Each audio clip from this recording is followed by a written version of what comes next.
Très sincèrement, je n'y crois plus pour deux raisons. D'abord, la première, c'est qu'effectivement, on a pris l'habitude au Congo de jouer à ce jeu de report en report des élections. Et donc, j'ai l'impression que ça reste encore une option qui est sur la table, étant donné que M. Kabila ne semble pas avoir abandonné l'idée de se maintenir au pouvoir, tant que faire se peut. Et puis deuxièmement, parce qu'il faut encore bien se mettre d'accord sur ce qu'on entend par élection. Nous, au niveau des Congolais debout, nous demandons que les Congolais puissent voter selon des modes ou des standards qui sont acceptables internationalement en termes de démocratie. Or, on se rend bien compte qu'à l'heure actuelle, que ce soit pour la question de la machine à voter, que ce soit pour le fichier électoral qui a présenté, je vous le rappelle, après une première étude, 6 millions de cas de bébés, d'enfants, d'étrangers, de doublons, que sais-je encore, qui font déjà planer réellement une grande suspicion sur la transparence et la légitimité qui pourrait sortir de ces élections-là. Donc ces deux points nous préoccupent beaucoup au niveau des Congolais debout. On a le sentiment qu'on n'est pas sérieux vis-à-vis de la date du 23 décembre. Et il faut bien, je pense, que tout le monde se rende compte qu'il n'y aura pas pour M. Kabila de possibilité de glisser de nouveau, comme on dit au Congo. Et puis deuxièmement, en termes d'élection, il nous semble très important que la CENI prenne la mesure de la responsabilité historique qui est la sienne, d'organiser de vraies élections, c'est-à-dire là où tous les candidats peuvent se présenter, et ils ne sont ni inquiétés, ni... Oui, mais pourtant, syndicat de Colo, oui, vous semblez sceptique, mais la CENI a publié, vous l'avez rappelé, le fichier électoral, les différents candidats déclarés sont dans le starting block. Qu'est-ce que vous attendez de plus pour...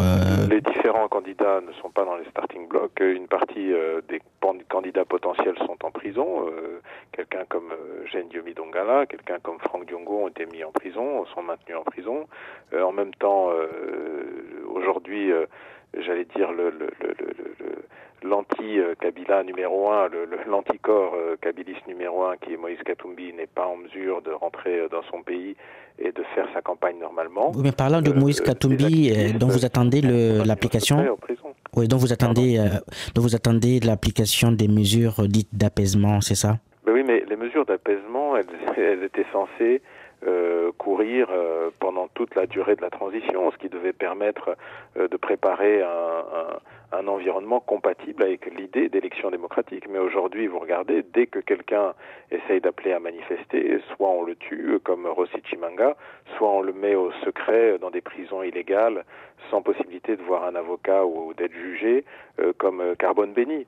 Tout ça nous indique clairement que M. Kabila n'est pas du tout dans l'esprit ni dans la lettre de l'accord, qui est pourtant la seule base aujourd'hui de sa légitimité à la tête du Congo. Oui, le problème pour Moïse Katumbi, c'est qu'il est empêtré dans un autre feuilleton judiciaire avec cette histoire de nationalité et de double nationalité. Est-ce qu'il n'a pas prêté le flanc? Bon, vous savez, de toute manière, ce sont des excuses.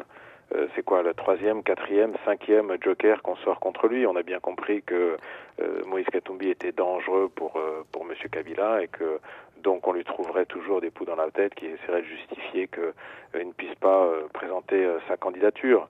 Je pense que ce n'est pas du tout acceptable, ce n'est pas du tout légitime, et il est important que M. Kabila se rende compte que s'il n'organise pas de vraies élections et qu'il n'accepte pas clairement de laisser le pouvoir comme c'est prévu dans la Constitution, puisque son deuxième et dernier mandat, je pense qu'il faut qu'il se rende compte qu'il n'y aura pas de négociation ou de rallonge possible. Oui, revenant à Moïse Katumbi, est-ce que vous ne croyez pas qu'il a fauté, hein? Il savait que la RDC n'admettait pas la double nationalité.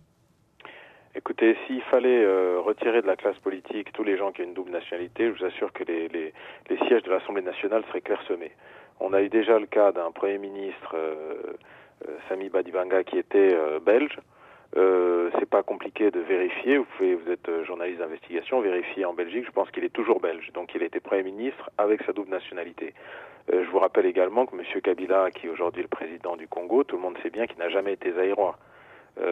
Ça veut dire quoi? Moi, je n'ai pas vu de processus au niveau de la justice congolaise, là où il aurait demandé une réhabilitation ou un rétablissement de sa nationalité. Donc, ça veut dire que, effectivement, la question de la nationalité est un dossier qui est un dossier dangereux pour la RDC. C'est un dossier boueux. Je pense que ça sera bien pire que l'ivoirité l'a été à une époque dans le cas de la Côte d'Ivoire. Et donc c'est un dossier que je pense qu'il faut mieux éviter d'instrumentaliser à des fins politiques parce qu'il risquerait de mettre le feu aux poudres. Oui, mais vous-même, syndicat de Kolo, beaucoup disent que vous n'êtes pas congolais de souche. Bon, vous savez, congolais de souche, c'est encore ça, c'est des histoires de débat. D'abord, je ne suis candidat à rien, et deux, je ne pense pas réellement que cette question doive occulter les vraies questions de fond qui sont aujourd'hui quel est le bilan de la Kabylie après 17 ans et qui est en mesure d'apporter un projet qui puisse recueillir l'assentiment des Congolais pour reprojeter le pays vers l'avenir et le remettre sur les rails. Tout le reste, c'est de la distraction. En juin, dans exactement 2 mois, on devait en savoir plus sur qui remplit les critères pour être candidat ou pas. Et si jamais Moïse Katumbi Chapoué ou bien sa candidature était rejetée, invalidée, qui est-ce que vous allez soutenir à cette élection présidentielle? Écoutez, moi je vous parle en tant que président des Congolais debout. Nous sommes un mouvement de la société civile et donc apolitique. Je ne suis pas en train de faire le soutien de Moïse Katumbi. Je ne peux pas le faire dans la mesure là où j'ai des membres. Mais vous êtes quand même un de ses proches, en syndicat de Kolo. Mais faisons les choses bien différemment. Je suis aussi un proche de Martin Fayulu, je suis un proche de Félix Tshisekedi, je suis un proche d'un certain nombre de gens. Ça ne veut pas dire forcément que je sois leur soutien politique. Et il faut être très clair là-dessus. Il faut éviter le mélange des genres. Moi, je me bats au niveau des Congolais debout pour qu'on ait des élections justes et qu'on puisse offrir aux Congolais le droit légitime de pouvoir choisir le meilleur projet et la meilleure personne pour le porter. Je pense aujourd'hui qu'il serait difficile d'envisager de pouvoir qualifier ces élections de justes, transparentes, et puis qu'elles puissent nous rapporter la légitimité qui fait tant défaut au régime congolais à l'heure actuelle, si quelqu'un de la masse critique ou de la superficie, de la surface politique de Moïse Katumbi ne peut pas présenter son projet. Nous, ce qu'on veut, c'est de la stabilité. Très sincèrement, si Moïse Katumbi peut faire sa campagne normalement, présenter son projet et qu'il n'est pas élu par les Congolais, je serais parfaitement satisfait parce que je pense que ce qui est important, c'est de donner le droit aux Congolais à la normalité démocratique, c'est-à-dire à jouir de la liberté civile et politique comme n'importe quel citoyen du monde. C'est ça le combat LCD des Congolais debout. Ouais, donc vous, votre mouvement, les Congolais debout, n'allez pas donner de consigne de vote, c'est ça? Bien sûr que non, c'est pas du tout notre rôle. Nous, encore une fois, notre rôle, c'est de se battre pour des valeurs, pour des principes. Vous savez, il faut éviter le mélange des genres. Souvent, au Congo, malheureusement, on a l'habitude d'utiliser la moindre surface de représentativité comme une espèce de marchepied ou de plateforme. Ça n'est pas le cas. Moi, je suis dans un engagement qui est très sérieux. J'ai le sentiment que mon pays est en train de partir à la dérive et ce qui lui manque, ça n'est pas ni des intelligences ni des hommes. Ce qui lui manque, c'est des principes et des valeurs. Et c'est sur quoi, c'est le front sur lequel nous portons le combat. La RDC compte en ce moment plusieurs mouvements citoyens, la Lucha, Filimbi. Est-ce que vous travaillez en synergie avec toutes ces organisations? Absolument. Nous, on est on est un peu la petite sœur de la société civile congolaise, donc évidemment on a beaucoup à apprendre, à partager avec eux. Et puis vous avez omis d'en nommer une, pas la moindre, qui est d'ailleurs notre petite sœur de ce point de vue-là, qui est le comité laïque de coordination, qui aujourd'hui est un peu la représentation de la position de l'Église catholique. Et nous pensons effectivement qu'en nous mettant d'accord, en coordonnant un peu nos actions et nos points de vue, on va pouvoir jouer un rôle prépondérant pour justement arriver à faire sortir la RDC du blocage dans lequel notre classe politique l'a laissé s'embourber. Est-ce que vous pensez, comme certains analystes, que c'est un peu grâce au comité justement de laïcs catholiques que la machine électorale est en train d'être boostée? Absolument. Je pense que l'Église catholique est en train de jouer un rôle absolument historique dans l'histoire de notre pays. Il faut lui en rendre grâce. Personnellement, au niveau de la coordination des Congolais debout, nous avons décidé justement de nous mettre un peu en retrait et de nous aligner sur l'action du comité laïque de coordination, parce qu'il ne s'agit pas pour nous d'une course d'ego, mais il s'agit réellement d'arriver à atteindre un objectif qui est de forcer M. Kabila à respecter son serment constitutionnel, d'abandonner le pouvoir et de nous donner les élections auxquelles la Constitution nous donne droit. Mais donc vous pensez vraiment que Joseph Kabila entretient toujours un flou, il ne quittera pas le pouvoir? pas entretenir un flou, il est en train de créer toutes les conditions à l'heure actuelle, et on connaît bien la méthode Kabila, pour l'avoir déjà vécu 3 fois. La CENI, donc la Commission électorale nationale, qui n'a d'indépendante que le nom, est en train de nous préparer des élections qui sont absolument inacceptables. Vous avez vu les machines à voter qui ont été d'ailleurs condamnées, critiquées par le propre gouvernement de Corée du Sud, c'est-à-dire qui a pris des distances par rapport à la société coréenne qui est le fabricant ou le fournisseur de ces équipements. Vous vous rendez bien compte que venir avec cette solution soi-disant miracle, je vous rappelle d'ailleurs que M. Minaku, qui est numéro 2 ou numéro 3 du PPRD, sur ces fameuses écoutes, on l'a tous entendu dire à quel point les machines à voter étaient épatantes et à quel point ça allait leur permettre d'éviter d'avoir à partager le gâteau. C'est suffisamment éloquent quand on connaît un peu la culture politique congolaise pour comprendre exactement ce que ça veut dire. Donc on se rend compte que cette histoire de machine à voter, mais aussi le refus qui a été marqué certainement sur ordre du président Kabila, qu'on puisse faire un audit réel de ce fichier électoral, va nous amener vers l'impasse. C'est-à-dire, comme d'habitude, M. Kabila va mettre toute la communauté internationale, la communauté nationale face à un choix impossible qui est soit vous me laissez faire des mauvaises élections à temps, soit alors on doit prendre encore 2 ans, mais la responsabilité de ce glissement incombe à mes partenaires, donc pas à moi. Alors je crois qu'il faut arriver à briser ce cycle-là, étant donné qu'on connaît déjà la stratégie. On a même une idée assez claire du chronogramme, étant donné qu'il va y avoir le dépôt des candidatures le 25 juillet et que M. Kabila ne va jamais présenter le nom d'un dauphin. On sent bien que les prochains mois vont être décisifs, et c'est là où justement il faut que nous on soit très clairs par rapport à la stratégie Kabila, en l'empêchant de toujours rejouer la même partie, et en le tenant pour responsable de l'organisation de vraies élections démocratiques, sans machine à voter et avec un vrai fichier électoral audité et accepté de tous, et le 23 décembre 2018, pas plus tard. Mais pourtant, le week-end dernier, notamment dimanche, Joseph Kabila a failli rencontrer les députés de sa majorité. La rencontre a été reportée à cette semaine. N'est-ce pas le signe qu'il est en train justement de préparer un dauphin? Je crois qu'il fait des réunions régulièrement. Vous savez, envoyer des signes. C'est un joueur qui est passé maître dans l'art de feindre, de tromper, de piéger et de manipuler. Je vous rappelle, vous avez certainement vu, et vos auditeurs peut-être également, l'interview, une des rares conférences de presse que M. Kabila a donnée il y a quelques mois. Ce qui m'a beaucoup marqué, en février. C'était toute son attitude physique, son sourire goguenard qu'il arborait face au goguenard et méprisant qu'il arborait face aux journalistes et à la presse. On aurait dit sincèrement qu'il était à la tête d'un émirat pétrolier, alors qu'il est quand même à la tête d'un des pays qui, après 17 ans de son pouvoir, compte un bilan humain sans commune mesure. Le nombre de morts, de déplacés, d'enfants en risque, c'est 400 000 enfants qui sont en risque de mourir de faim en RDC.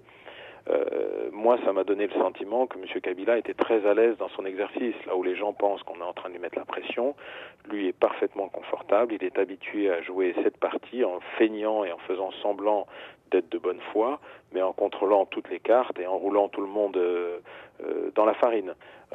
On connaît ce phénomène. Nous pensons au niveau des Congolais debout qu'il faut absolument se préparer en conséquence, sensibiliser au niveau intérieur et extérieur pour arriver à préparer une alternative. Si M. Kabila n'est pas capable de nous donner les élections auxquelles nous avons droit, il va falloir trouver d'autres moyens de les obtenir sans lui. Et comment est-ce que vous avez analysé le boycott de la conférence des donateurs sur la RDC la semaine dernière à Genève?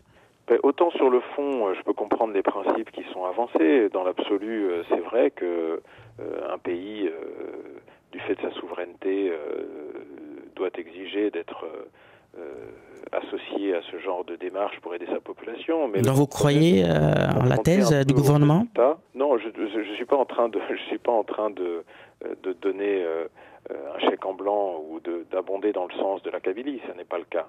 Je note juste que le Congo est en train de payer la facture de l'affaiblissement de notre État par ce sabordage systématique qui a été fait de nos institutions, de nos textes, de notre Constitution, du processus électoral, et donc on a affaibli l'État. Et aujourd'hui, on l'a tellement affaibli que dans la communauté des nations, les gens ne considèrent plus le gouvernement congolais comme complètement légitime pour représenter le meilleur intérêt du peuple congolais. Et ça, c'est gravissime, c'est très très grave.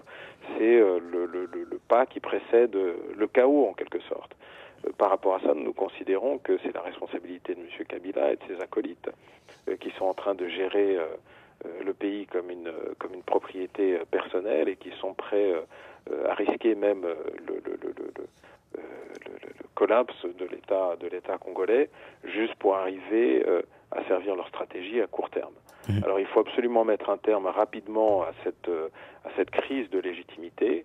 Je vous rappelle que la légitimité du pouvoir Kabila aujourd'hui tient en majorité non pas à la lecture ou au jugement de la Cour suprême qui a donc dit sans autre forme de procès qu'il serait président jusqu'à ce qu'il y ait un président élu, sous-entendu qu'il pourrait rester président à vie tant qu'il n'y avait pas d'élection parce que selon notre constitution il serait légitime dans cette position, mais aujourd'hui la légitimité de M. Kabila tient beaucoup plus et majoritairement aux accords de la Saint-Sylvestre.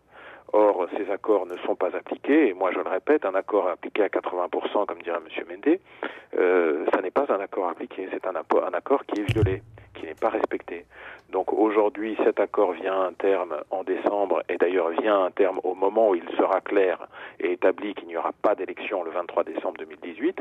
Il n'y a plus ensuite d'accord, il ne faut pas qu'il y ait un accord, parce qu'on se rend bien compte que M. Kabila se sert de ces accords pour jouer de mauvaise foi, continuer à affaiblir l'État, continuer à étendre la durée de son mandat illégitime, et ça n'est plus soutenable, ça n'est plus acceptable, ça n'est plus souhaitable pour la paix et la stabilité au Congo et dans la sous-région. Donc en conclusion, vous croyez quand même en l'organisation d'élections en décembre, mais ces élections seront biaisées, hein, c'est ça?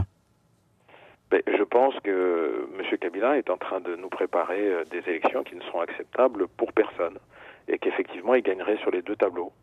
Si on accepte, si on dit il faut que les élections aient lieu le 23 décembre, ça sera des élections qui nous amèneront au chaos parce que le pouvoir de Kabila qui en ressortira pour sûr, et évidemment, alors qu'il est notoirement impopulaire en RDC, sera tout de suite illégitime et sera la cause de grandes instabilités. Ce qui menace derrière, c'est un écroulement de notre pays comme une entité cohérente. C'est une instabilité, des guerres civiles. Vous savez qu'on a plus de 100 groupes armés à l'heure actuelle, et je suis persuadé que de mauvaises élections nous amèneraient vers un chaos total. Alors, si on ne fait pas d'élections, je pense que si on demande à M. Kabila de nous donner de vraies élections, dans le sens dans lequel c'est entendu par la loi congolaise et la Constitution, je pense qu'il viendra nous dire qu'il lui faut encore 2 ans. Alors effectivement, tout dépendra aujourd'hui des gens qui éventuellement seraient disponibles pour lui tendre la main.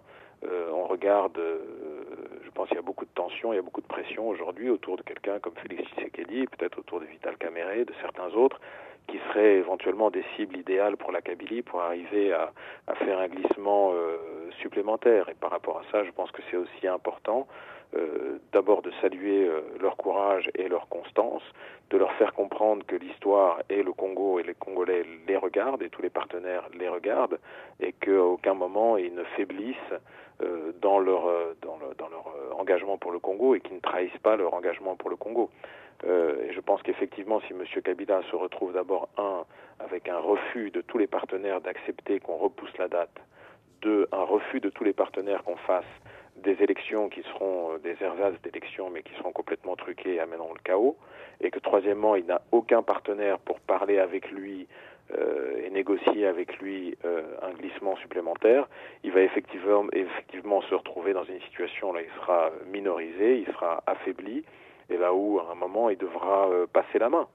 Et on passera ensuite à autre chose et éventuellement à de vraies élections à un terme à définir et dans un cadre à définir ou à redéfinir. Oui, donc voulez-vous dire que Joseph Kabila pourrait éventuellement se servir de Félix Tshisekedi ou de Vital Kamerhe pour obtenir un éventuel glissement? C'est la formule, hein. Il l'a déjà fait 2 ou 3 fois, donc la formule est tout à fait connue. Là maintenant, je pense que vraisemblablement aller à de nouvelles négociations, ça ne serait pas tellement viable et acceptable. Donc j'imagine qu'ils nous feront le coup de dire bon, mais cette fois-ci, on va vraiment appliquer les termes de l'accord. En nommant par exemple Félix Tshisekedi à la primature.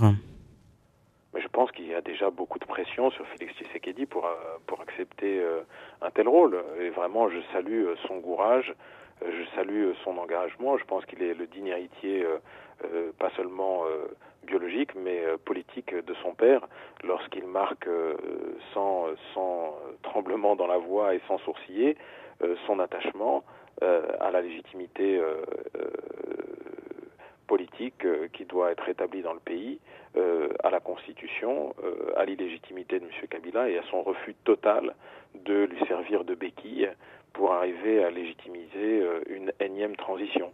Alors j'espère qu'effectivement tous les autres partenaires politiques vis-à-vis desquels la majorité présidentielle ne manquera pas de se tourner auront la même force, la même constance, et je leur rappelle que de leur attitude déterminera la crédibilité et le soutien populaire qu'ils recevront dans leur avenir politique. Et si ces pressions s'accentuaient, vous ne craignez pas que Félix Tshisekedi ou Vital Kamerhe n'aient pu céder? Écoutez, il n'y a qu'eux en face de leur conscience et de leur volonté qui sont capables de déterminer ces points-là. Ça serait vraiment malheureux pour le peuple congolais, parce que quand on fait le bilan de ce glissement, c'est dramatique. Rappelez-vous, Kamwina Nsapu, on vole, on tue à l'est, on continue les problèmes de viol de bébés, on continue les dizaines de groupes armés à gauche à droite dans la République, et c'est tout l'État du Congo qui est en train de faire naufrage. Moi, j'ai le sentiment que, alors qu'on devait avoir la fin du mandat de M. Kabila en décembre 2016, tous les mois qui nous séparent de 2016 nous font basculer un peu plus dans le chaos kabiliste, dans la nuit kabiliste. Et ça, eux doivent sentir le moment historique et l'appel solennel qui leur est fait de sauver le Congo de ce suicide collectif organisé par M. Kabila qui préfère brûler tout le pays plutôt que d'accepter l'idée d'abandonner le pouvoir. Syndicat Dokolo, Isabelle Dos Santos, votre épouse, a été limogée de la Sonangol en novembre 2017. Son frère José Filomeno Dos Santos est également, il a des ennuis avec la justice, tout comme sa sœur Isabelle Dos Santos. Vous avez le sentiment que la justice est en train de s'acharner sur la famille Dos Santos? J'ai aucun sentiment. Vous savez, par rapport aux affaires judiciaires, il faut rester serein. Je pense qu'il y a un nouveau pouvoir. C'est légitime que le nouveau pouvoir prenne ses marques et donne ses grandes options politiques et philosophiques. On a dit très bien, on va revoir la manière dont les choses se faisaient, et notamment les questions des relations familiales, les questions d'affaires, les questions qui touchent à la gestion de la chose publique et des entreprises publiques. C'est parfaitement légitime. Maintenant, ce que j'espère effectivement, c'est que ça ne va pas se limiter à une vendetta personnelle contre son prédécesseur, qui a quand même cédé les clés du pouvoir sans discussion et sans contrepartie, parce qu'effectivement, le pays connaît une crise difficile et qu'il y a d'autres attentes des Angolais aujourd'hui que de juste mettre la famille du président Dos Santos en prison. De ce point de vue-là, il faut lui donner le bénéfice du doute. Il a une charge qui est difficile. Je pense que politiquement, il est en train de faire preuve d'un réel courage, d'une volonté de rupture, et il faut lui donner le temps de mettre en place sa stratégie, sa politique, et il ne faut pas mélanger les affaires personnelles avec les affaires d'État. Il y a beaucoup trop qui est en jeu. L'Angola est dans une passe difficile et c'est important qu'ils arrivent à ressortir de là avec un MPLA qui est renforcé, avec un pouvoir et un exécutif qui ont bien l'économie du pays et les rênes du pays en main. Donc je pense que c'est un processus qui ne m'inquiète pas trop. La justice, vous savez, être inquiété par la justice, c'est un grand mot. Je pense que s'il y a des zones d'ombre, il faut pouvoir les éclaircir et les clarifier.